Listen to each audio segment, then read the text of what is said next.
Well, good morning, Central Georgia. Hopefully you're having a beautiful start to this amazing hump day. I mean, the past couple of days have been fantastic in itself. Yesterday, picture perfect day, temperatures in the 70s, mostly sunny skies. We're going to have that same type of conditions for today as well. But I know the main story so far is the weather that we're going to experience this weekend. We're receiving updates about what the type of weather is and how strong some of the weather will be. And as of right now, we have some details coming together, but there's still some uncertainty in the picture. So I'll show you the complete analysis of what to expect for this upcoming weekend. We also could see some weather that could be inclement tomorrow as well. So I'll go over that. Right now, I'm going to start off with a view of the Macon Skycam. Great stuff, not even a cloud in the sky. Temperatures right now, 53 degrees. So a little bit of a warm start as of right now here in our neck of the woods. Just an amazing day so far. If you loved yesterday, well, it's going to be the same for today as well. So looking at the temperatures all across central Georgia, lower 50s in Macon and Warner Robins, seeing some upper 50s more towards our west. So in Taylor County, Butler to be specific, 57 degrees, 55 degrees if you go down to Crisp County. Winds are also really nice right now, mostly calm. Seeing some sustained winds in Cochran, 8 miles per hour. Then as you head down to Dodge County, Eastman, 5 miles per hour, Dublin, 7 miles per hour. And the satellite and radar, absolutely nothing. It is a quiet start to this amazing Wednesday, and it's going to stay like this for the rest of the day. So today, we're going to be warm again into the upper 70s, flirting with the 80s. I think some places here in central Georgia could see lower 80s as their afternoon high, but I'm going to say upper 70s for now. Once again, amazing stuff. If you have any afternoon plans, so if you are free from work or if you have any plans after work, a great day to do so. But right now, we're going to check on this day 2 storm outlook. This is for tomorrow. This is not for this upcoming weekend. We have a low end level 1 risk. And this scrapes some of our most western counties. So Upson County, portions of Taylor County, portions of Macon County.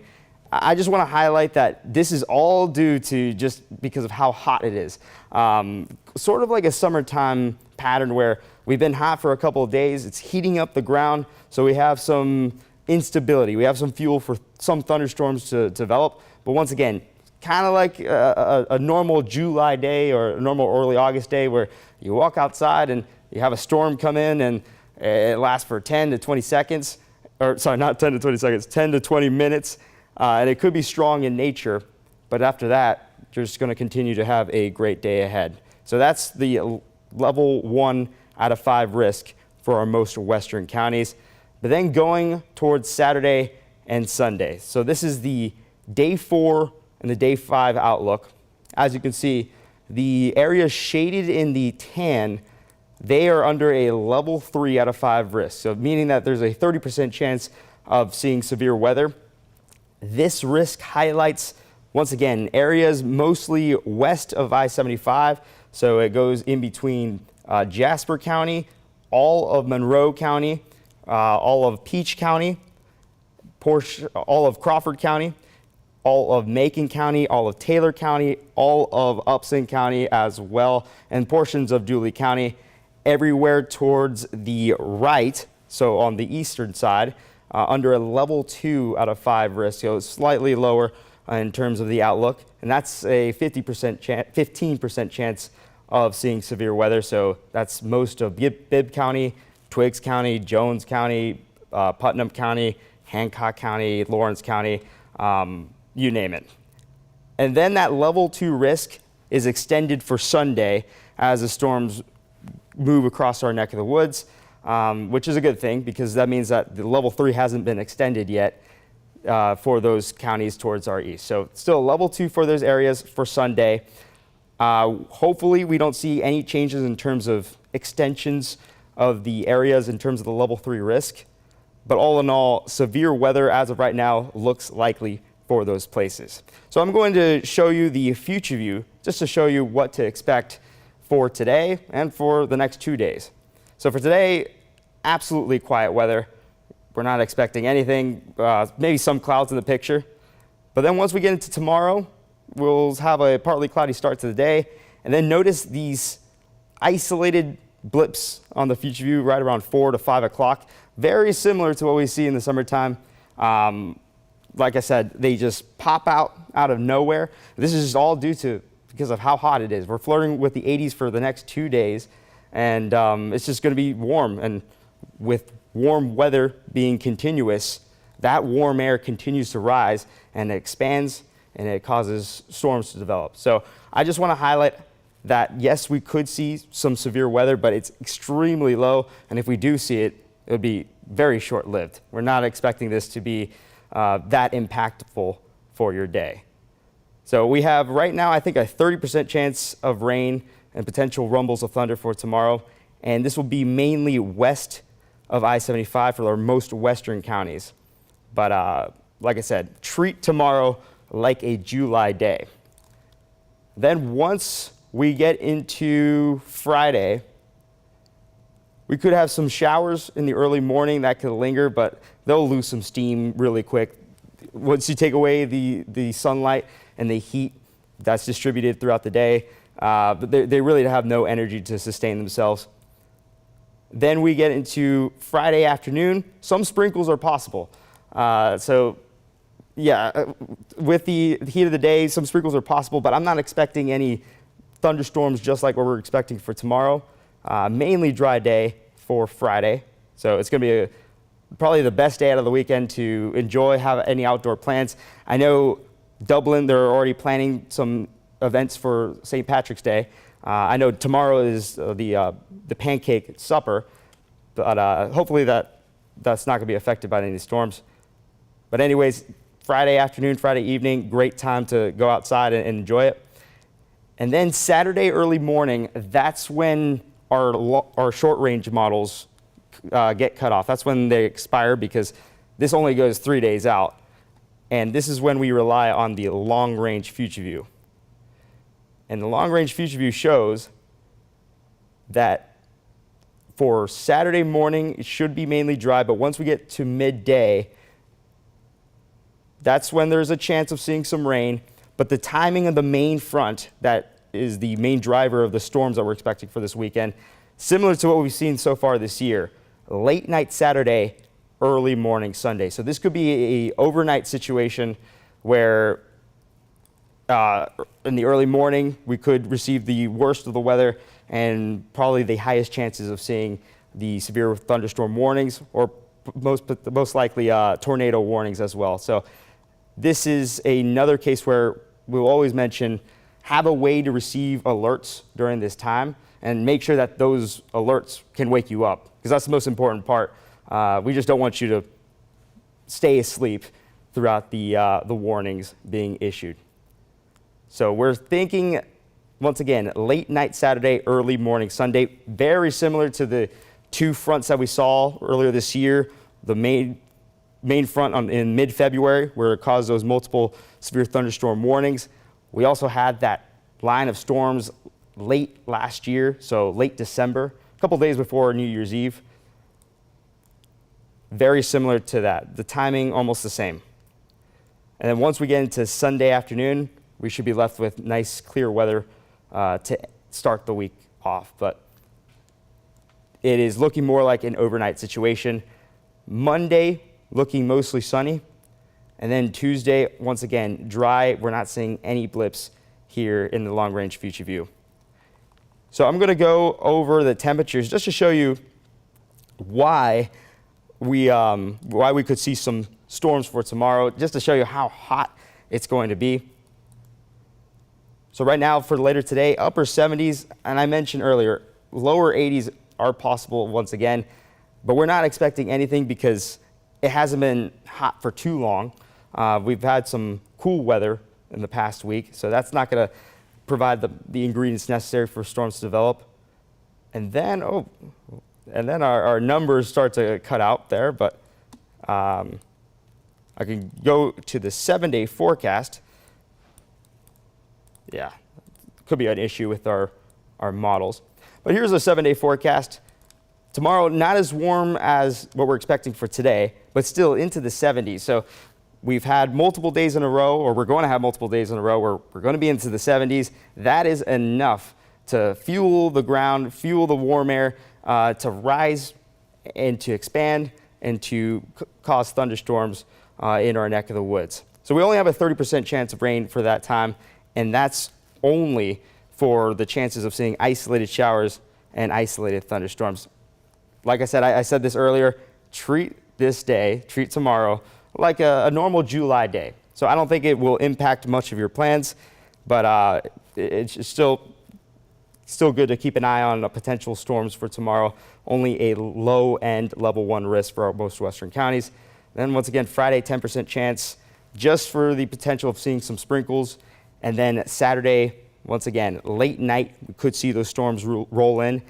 Early morning, I think that's when we're going to see most of the impacts. And then Monday, Tuesday, a beautiful day.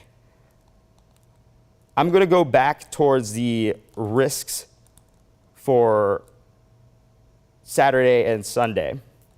And I'm just going to go highlight the meaning behind the level 3 and the level 2. We've only had 2 level 3 out of 5 risks for severe weather for last year. So for those of you who remember, early April, we had a level 3, and we had those nocturnal tornadoes for Warner Robins and I think for Crisp County. They were relatively weak in nature, but they did pack a punch. The next time we had a level 3 after that, it was in early May. Dodge County, I think an area near Eastman, received a tornado as well. And then Alamo received a tornado as well for that time. So we received 2 tornadoes during that day, and they came in multiple waves. For this event, we could also see potentially a strong leading edge, but there's also a chance that we could see another wave, but it'll be shortly after, so it won't be as strong as the first. But once we get to Sunday, the rest of our area is into a level 2. So the good thing about this is that we're expecting these storms to weaken in nature as they move through our neck of the woods, just because they're nocturnal. So most of the time they're fueled throughout the day, so fueled throughout Saturday, mainly towards our west. So in Mississippi, in Louisiana, and Texas, they're just gaining steam. The sun goes down and they lose steam progressively, but they could still come in hot into our most western counties. That's why we have a level 3 out of 5 risk, which is considered a 30% chance of seeing severe weather. And then once you get into later portions of the morning for Sunday, losing steam, weakening in nature, it gets downgraded into a level 2, and it's a 15% chance. Now I'm explaining these outlooks, but this is as of right now. So this is as of today. We're still expecting the storms to occur on Saturday and Sunday. So once we get our day 3, our day 2, our day 1 outlooks, these outlooks could change. So we're going to absolutely keep an eye on these. Now I'm going to tell you what to expect from these storms. Think of it like what we saw last year in April. Widespread storms, and some of them could pack a punch. We just have a higher chance of seeing tornadoes. Now, this doesn't mean that the tornadoes are guaranteed to be strong.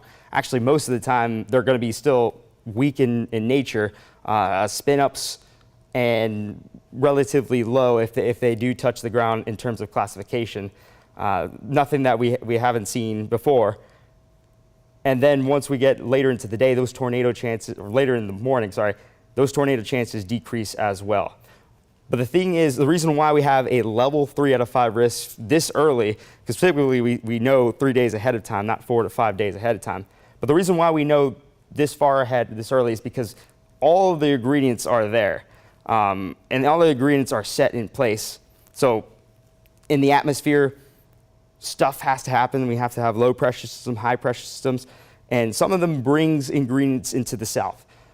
So the ingredients that you need for severe weather are first instability, which is caused by warm weather. That's already being set for the warm weather that we're seeing this week, already into the upper 70s. We could potentially see 80s for Saturday. So the instability is going to be there.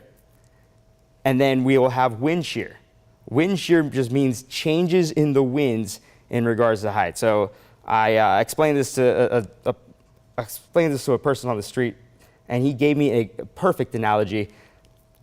When you have a breeze in the surface, if you feel a breeze coming in one direction, and then you look up into the clouds, and the clouds are going the other direction, that means that the winds are going in different ways in terms of the atmosphere. So one direction could be happening in the surface, and another direction could be happening 100 feet in the sky.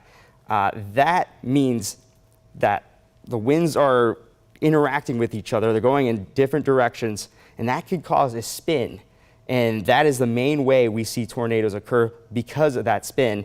And when you have that spin occur, and then you have thunderstorms happen, it causes for that spin to become more horizontal and to touch the ground.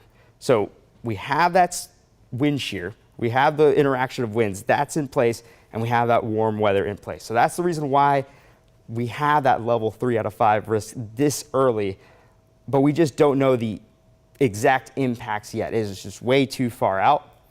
And a lot of the times this could be very fear-inducing. But the main thing I would like to say is we've seen this before. We've seen this twice last year, and we've had many nocturnal events so far this year as well. So do the same things that you did for the past couple of events this past year. So in mid-February, late December. If you do those things, you will be fine. And also having a severe weather preparedness kit and a plan in place as well.